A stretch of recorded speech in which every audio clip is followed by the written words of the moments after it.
पता था आप जरूर आएंगे।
कुछ किया तुमने हमारे परिवार के लिए।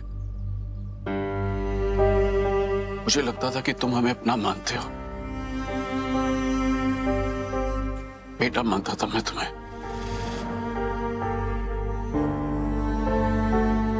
और तुम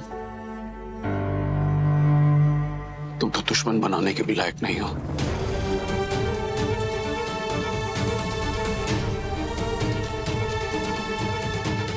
सारी गलती मेरी है। उम्मीद ही क्यों की मैंने। अरे जो शब्दों का मान नहीं रख सकता वो रिश्तों का मान क्या ही रखेगा।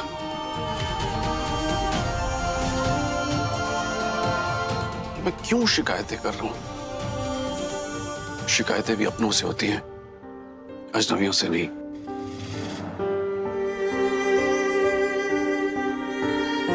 और हमारे घर में अजनबियों के लिए कोई जगह नहीं है।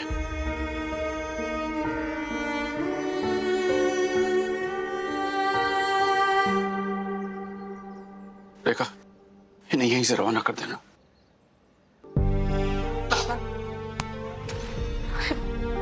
जानती थी मैं तेरे बाबा गुस्से में तुझे कुछ कह देंगे और फिर तुझे बुरा लगेगा। मैं जाकर देखती हूँ। हो गया कलेश आते ही घर में।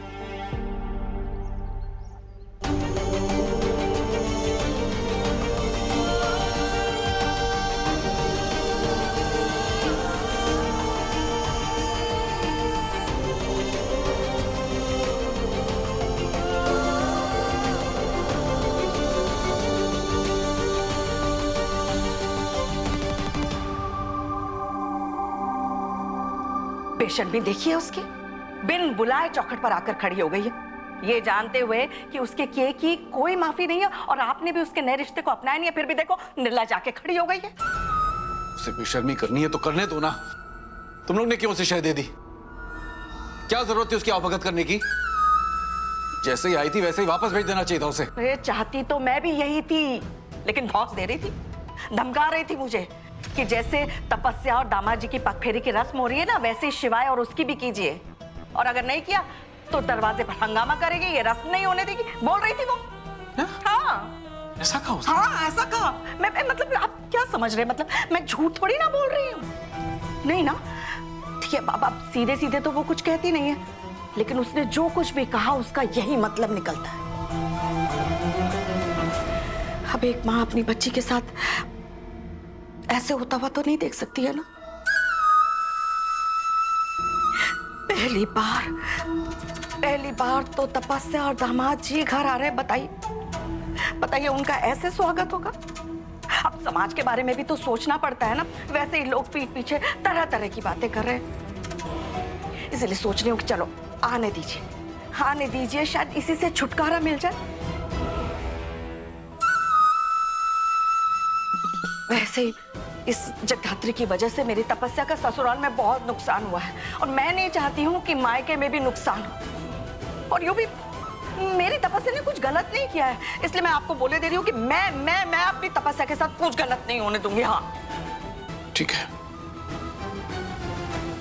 तुम्हें जो करना है करो, बस वो लड़की और उसका पति मेरे घर में कदम भी नहीं रखेंगे। देखिए, कदम तो रखवाना पड़ेगा। यही बात तो मैं आपको समझाने की कोशिश कर रही हूँ। हाँ देखिए देखिए, मैं जानती हूँ कि जगधात्री की वजह से आपको बहुत दुख पहुंचा है, लेकिन आने देते हैं, शायद उसके आने से ही इस बात से छुटकारा मिल जाए। अच्छा ठीक है, अगर आपको उसका सामना नहीं करना है आप मत कीजिए, आप यहीं रहिए। और वैसे भी आप सामने आके उसकी उम्मीद को मत बढ़ाइए, ठीक है? और बाकी का मैं देख लूंगी, मैं सब संभाल लूंगी। ठीक है, मैं यही रहूंगा, नहीं आऊंगा बाहर, क्योंकि उसके रहने और न रहने से मुझे अब कोई फर्क नहीं पड़ता है। और तुम ये पूजा आरती करना बंद करो, नहीं अच्छा लग रहा मुझे। हाँ हाँ ठीक है, नहीं करूंगी, लेकिन एक बार उसे ये समझाऊंगी जरूर कि बिन बुलाए किसी की चौखट पर आने का क्या मतलब होता है। इतना तो सबक सिखाऊंगी कि फिर दोबारा मुंह उठाकर हमारे चौखट पर ना आए। ठीक है, तो जैसी तपस्या आती है ना मैं आपको बुलाती हूँ। हाँ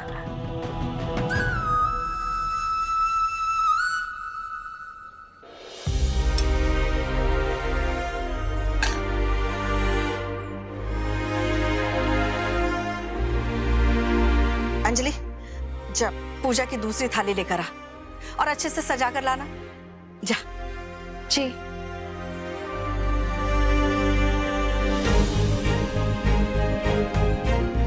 बात की मैंने तेरे बाबा से, पर वो बात सुनने को तैयार ही नहीं।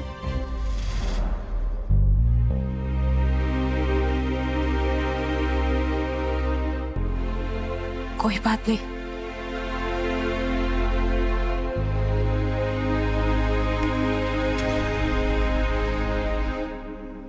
इतनी जल्दी हार मान गई? मैंने बात की तेरे बाबा से कि नाराज होने की कोई जरूरत नहीं है। जगधात्री भी तो हमारी बेटी है, अच्छी है या बुरी है, शादी की है ना उसने। जैसी तपस्या है वैसी जगधात्री है ना? ठीक कहा ना मैंने? घर की चौखट तक आ गई है, अब लौट के मत जा। बाबा से बात कर, उन्हें मनाने की कोशिश कर।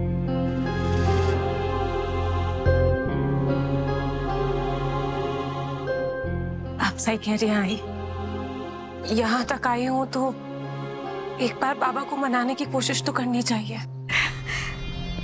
शाबाश संपदा, आरती कर। आ जा। मैं? हाँ हाँ तू आ, चल आजा, दे दे, ला। उतारती हूँ आरती।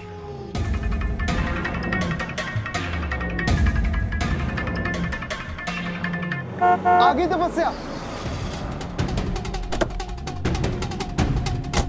दामाद जी आप बच्चा आइए आइए आइए, आओ बेटा। कैसी है तू? नमस्ते।